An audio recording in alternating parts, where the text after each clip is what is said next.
You are welcome to Lecture 6 under Literature 401 Studies in Fiction. We want to continue on our discussion in the area of theoretical approaches to fiction. Before now, we have looked at functionalism, structuralism, and the rest of those approaches. In this lecture 6, we are going to look at a combination of feminist, Marxist, and psychoanalytic approaches to fiction. That's why by the end of this lecture, it is expected of you to be able to explain each of these three approaches, as well as the key concepts of the theories.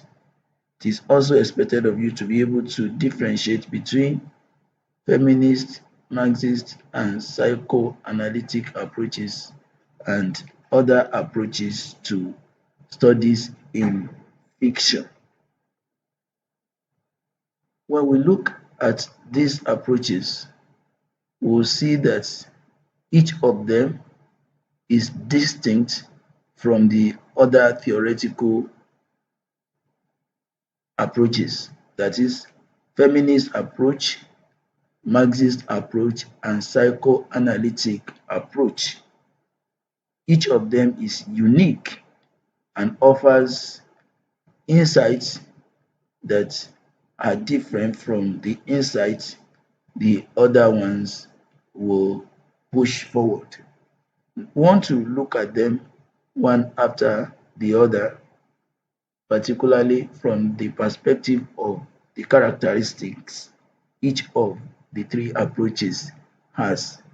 For feminist approach, we are talking about an approach to fiction that explores the representation of gender, power dynamics, and the experiences of women within literary works. Attention is on women, and therefore the work that we do from a feminist approach perspective seeks to uncover and challenge patriarchal ideologies and norms that may be embedded in the text. So areas where men are cheating, as it were, women, or areas where men are recognized at the expense of the rights of women. Those are the things feminist approach is all about when it is applied to study or analyze a text. There are concepts that are common to feminist literary criticism. One of them is gender and representation.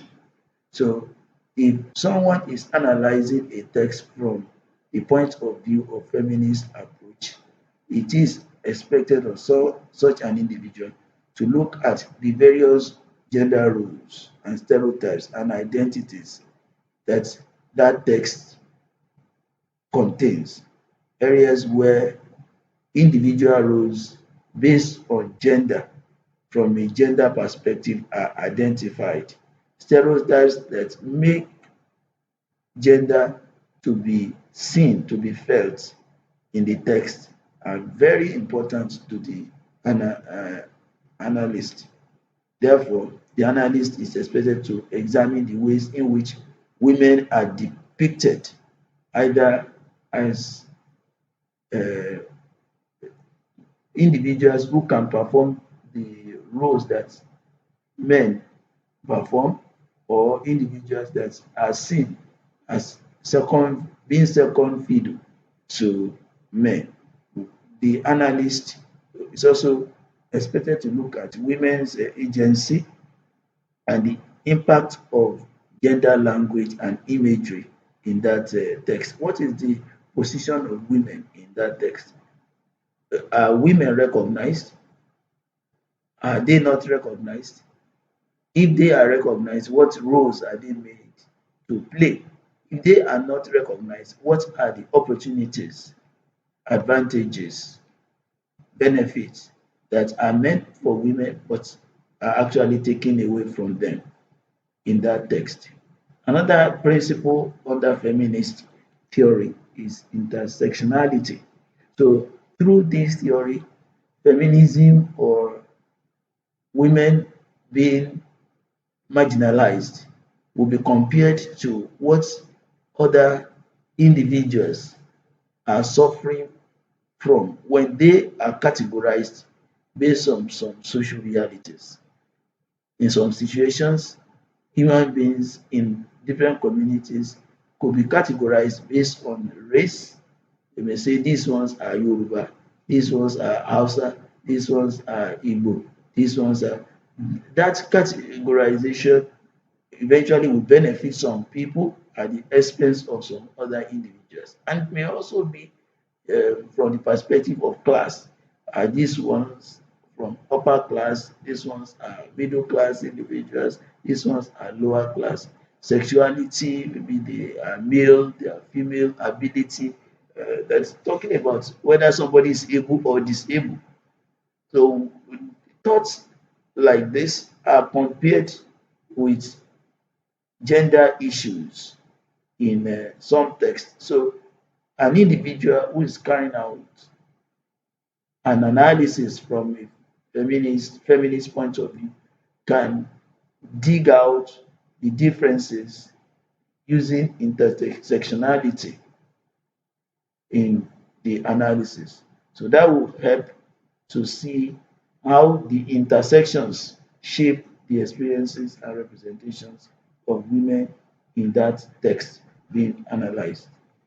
Another principle under feminism is voice and agency, which the person using feminism to analyze the text will focus on the voice and agency of female characters.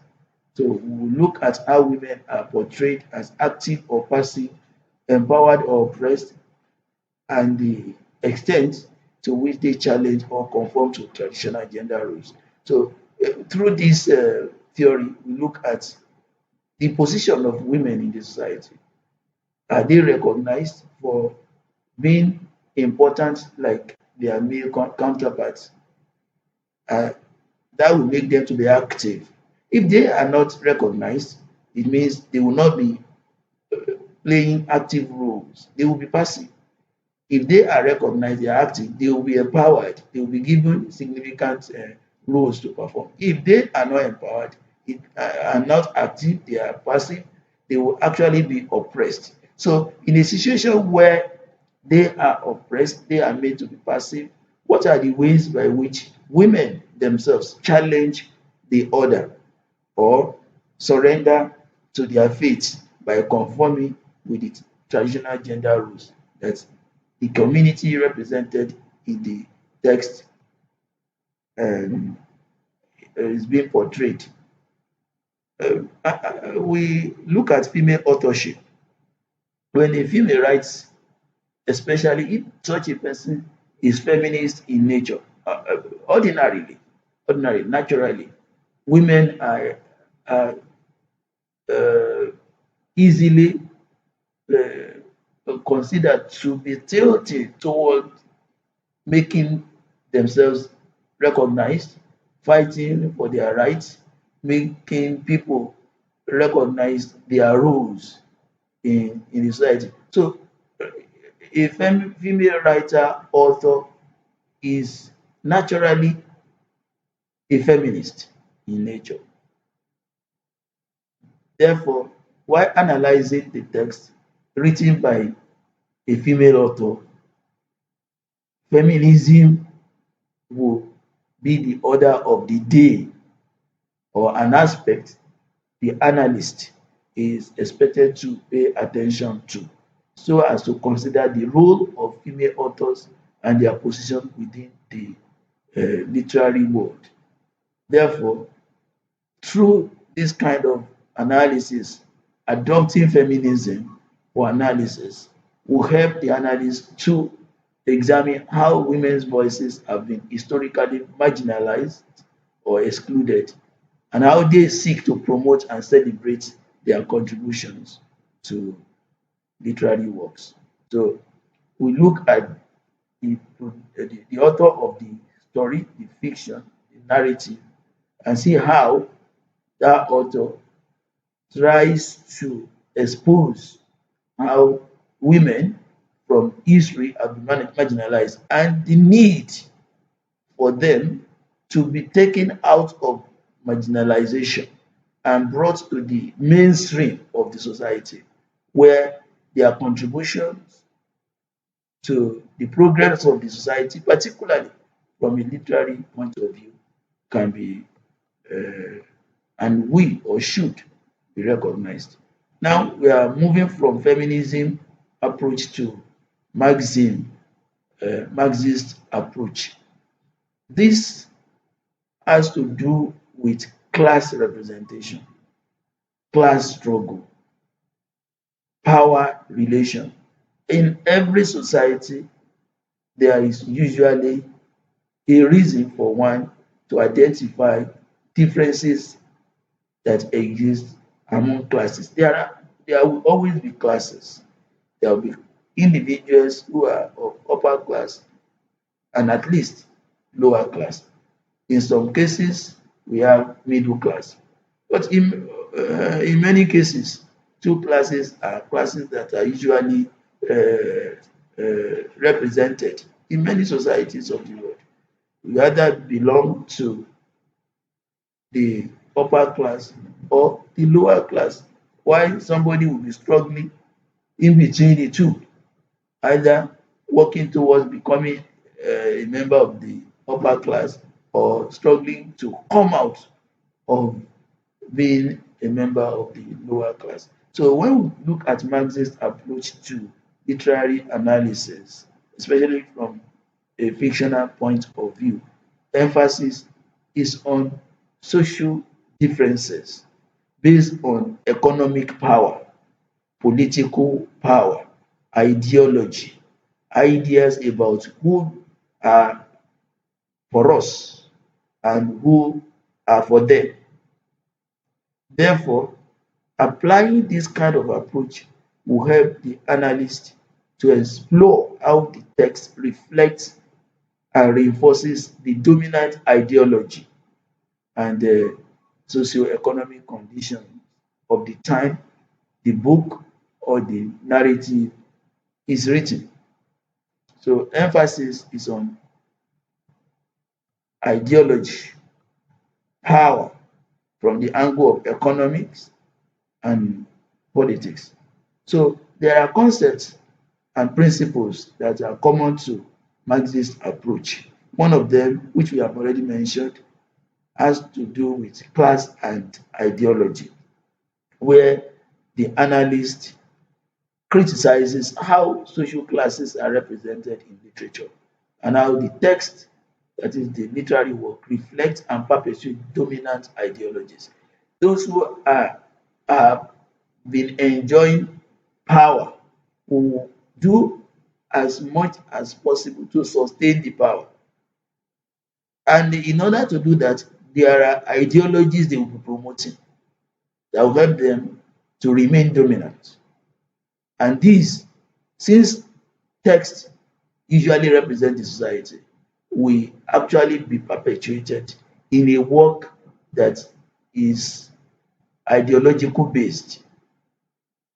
So in such works, examination is expected to be on how the interests of the ruling class are promoted and why the interests are promoted. Those who are suffering from that or those interests or ideologies, one way or the other, will try to challenge the existing interest, the interest that are favoring some group of people at their own expense.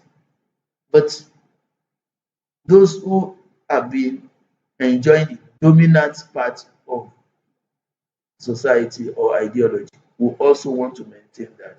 And that one way or the other will create some kind of conflict between groups. So one way by which Marxism approach can be used to analyze a text is to look at people's various classes and the ideologies that are either promoted by some class or a class, or challenged by some classes or a class. Another principle that is promoted by Marxist approach is material conditions, where material or characters and their relationship, uh, their relationship and the roles they play is determined by access to production, by economic strength or some economic factors.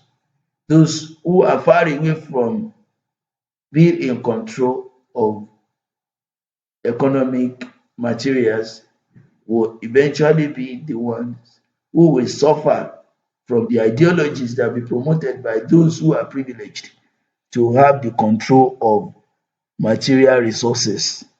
So those who are in control of material resources will shape the characters and lives of those who are less privileged.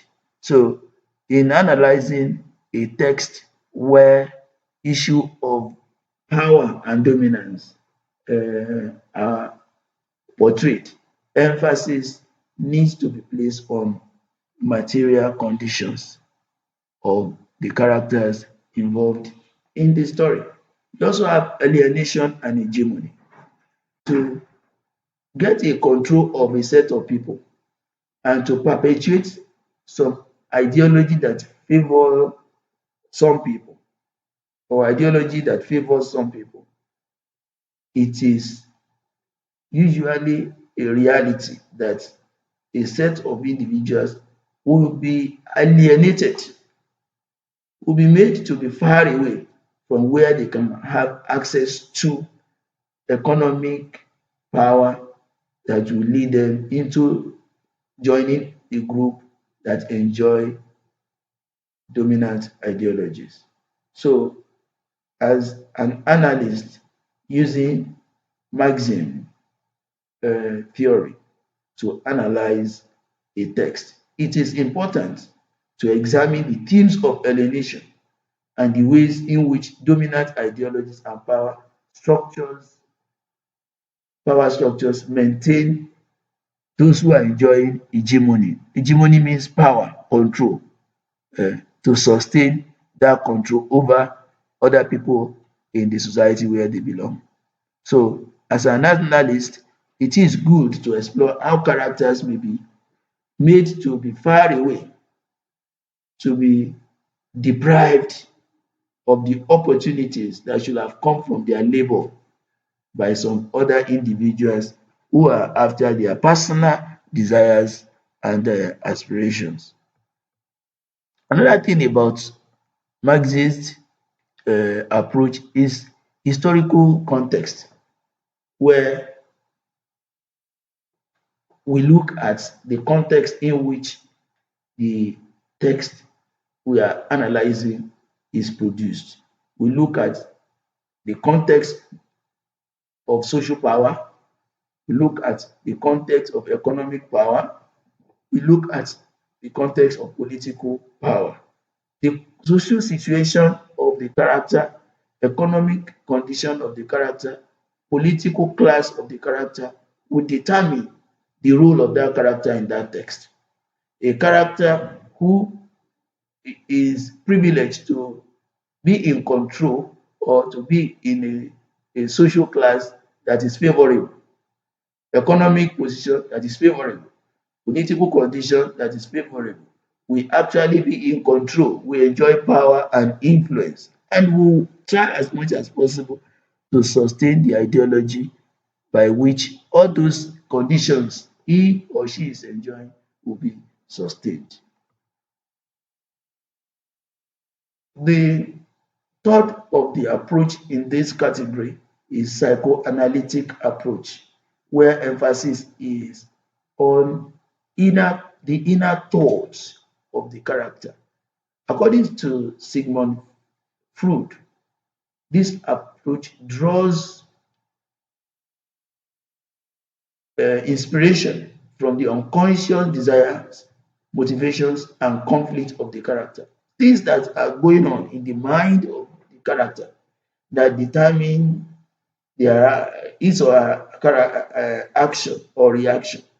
So when we talk about this approach, we are talking about the psychological aspect of the text, the book we are reading, and the ways in which the author's own unconscious state of mind shape the narrative. Some writer who are angry, they might not know that they are angry, but their work will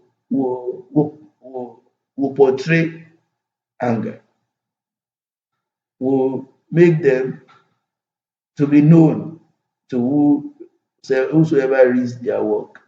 This is not what they might have noticed while they are writing, while they were writing. But while analyzing, the person analyzing the work can identify that by looking at the words that the author has used, the tone, the mood. All these will bring out the inner thoughts of the writer and make such to be known to the reader. So there are principles that need to be looked into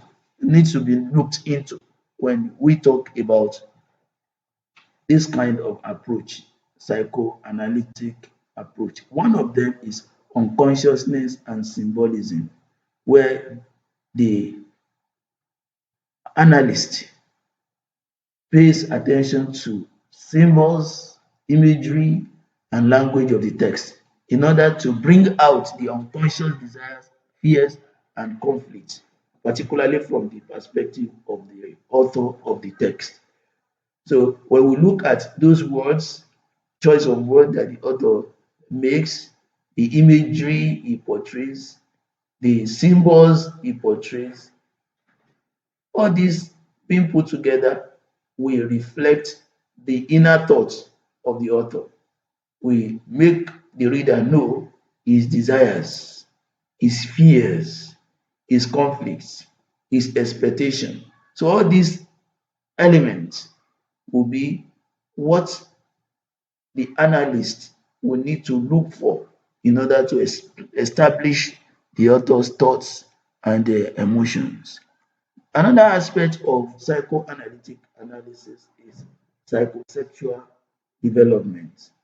Through this, the analyst explores the character's psychosexual development, the ways in which their desires and relationships are shaped by their early experiences. So, the way people think, the choice they make might be from the kind of lifestyle they've had, experiences they've had in the past time, the way they are related with, particularly from a sexual point of view. So that will determine the kind of life they will live, the kind of individuals they will portray in the text or they will represent as characters in the text. They may reflect things like ego, superego, how to fight for their rights, how to defend themselves, and the rest of that. So we have Oedipus complex as another principle that we need to look at under psychoanalytic theoretical framework, which is considered through the presence of some complexity, uh, like a situation where a child unconsciously transfers or develops interest in the opposite sex parent, where a female child will love her father and a male child will love his mother. So this complexity or factors that determine relationships is very important to someone who is analyzing how psychology affects characters in a text.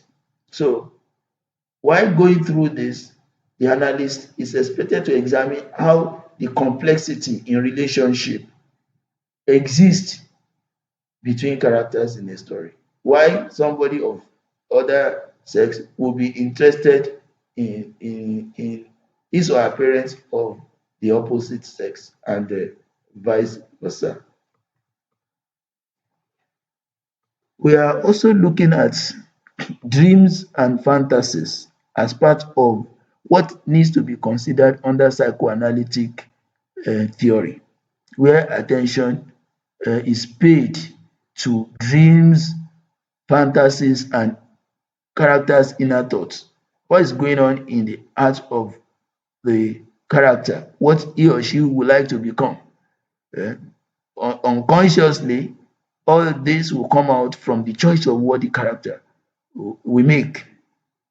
That will portray indirectly the thought of the character. So, as an analyst, attention should be paid to the choice of what their characters made without being conscious of the fact that they are making their thoughts to be known to whosoever is listening or the reader in this case. So through psychoanalytic analysis, the inner thoughts of the character as portrayed by the author of the book is looked into whether such thoughts are reflections of the character's dreams and fantasies. Lastly, we are looking at fiction versus ethics. To round off this lecture and our discussion on this course, we need to emphasize that there is a relationship between fiction and ethics. We have mentioned what fiction is, that is the work of art, the work of narrative, that is a product of the author's imagination. And then we are looking at ethics, which is emphasizing the right way something is supposed to be done. So while fiction, though it is usually a work of imagination, engages with social, political, and environmental issues, it is important that discussion from such a work must emphasize justice, equality, power dynamics, and environmental ethics. um So while analysis is being carried out using a text or a fictional text, the analyst must be objective in such a way to an extent that the outcome of the discussion will portray justice, will portray equality, and will follow environmental ethics. What is acceptable? So for us as readers and interpreters of fiction, there are ethical considerations we must follow. As an analyst, we have to respect the author's intentions, his critical engagement, his challenging stereotypes, and his biases. That is what will make the analysis we are going to make to be objective. Personal experiences, personal feelings, personal biases should not overshadow our analysis so that we will not render the work we are analyzing something that is not portraying the actual position of the author. The misinterpretation of the author's intention should be as much as possible be avoided. So ethical reading in this case therefore requires thoughtful and responsible interpretation. So we must consider different perspectives in our analysis and therefore engage in respective way of writing. Not to That's why criticism in this case is not to bring out negative aspect of the work or look at the work as something that is meaningless, is not good enough. No. When we criticize, we look at the literary devices that are used, the way they have been used, and how those literary devices being used by the author have brought beauty to the work. So in doing that, our analysis, our interpretation must have elements of respect for the author of the text we are analyzing. So by making use of all these characteristics, we will enhance the understanding of the fiction or fictional works we are analyzing, bearing in mind ethical dimensions, encouraging reflection, and promoting empathy and critical thinking. So all these put together are what this course, Literature 401, is all about. And as mentioned at the beginning of our first lecture, that after going through this lecture, the idea we are going to have should be enough for us to analyze fictional text in such a way that we will be able to carry out our analysis in an objective manner without being controlled by emotions, our personal feelings, or as it were, some biases. So this marks the end of our discussion as far as Literature 401, Studies in Fiction, is concerned. As we had it in the previous lectures, some questions are following this particular series as well. We can go through those questions, provide answers accordingly. The scores we are going to have will make up the CA for the course. Don't forget, some questions we have been answering are objective based. An essay question or two or three essay questions will be attached to the whole presentation. You pick up one of them, provide your answers, and send your answers to me through the platform. That will be what part of your CA as well. So I appreciate you for taking your time to listen, to go through all these videos. By now, I believe that you are not the same person that started the course. So this will mark the end of the course. I appreciate you. Thank you for listening, and I wish you the best in your examinations. Bye.